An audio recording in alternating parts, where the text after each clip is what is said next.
Tere, mina olen Christopher ja minu jaoks on täna tulemas esimene tööpäev Go Work a Bit töökeskkonna kaudu.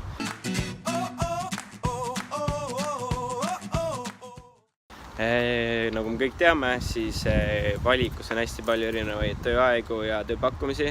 Minul oli siis vaba päev ja ma mõtlesin, et miks ma ikka niisama kodus passin, otsustasin, et kasutan selle aja ära ja teenin veidi raha ja valisin endale välja niisuguse firma nagu Bershka, kuna see tundus mul huvitav ja olen sellest kuulnud siiani head.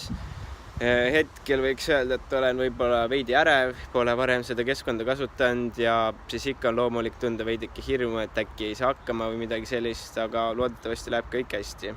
Ja jään ootama kogemust ja loodetavasti saan sealt hea kogemuse ja julgusega tulevikus niisuguseid ettevõtmisi ette võtta.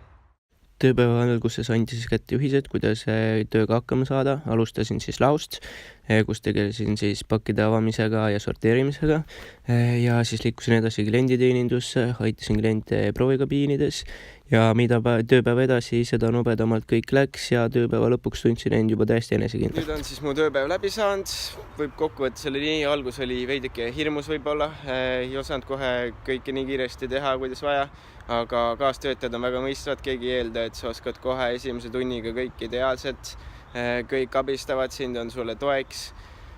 Alustasin oma tööpäeva siis laos, seal õppisin hästi palju uut, võib öelda, et sain paari tunniga endal kätte laos töötamiskogemuse, tulevikus kindlasti abiks, kui peaksin sattuma lattu ja siis töötades all korrustel, tegeledes otseselt klientidega, sain ka kindlasti suhtluskogemust ja nägin, kuidas siis klienditeenindus seespoolt töötab üldse. See oli kindlasti väga huvitav ja ka uus kogemus minu jaoks. Teenisin endale lisaraha ja mis kõige olulisem, võib-olla ületasin oma esialgse hirmu ja teinegi kord olen kindlasti suundumas Go Work a Bit kaudu tööle ja soovitan seda teil kõigil, sest et kaotada pole mitte midagi, võidete nii rahaliselt kui ka kogemuste poolest.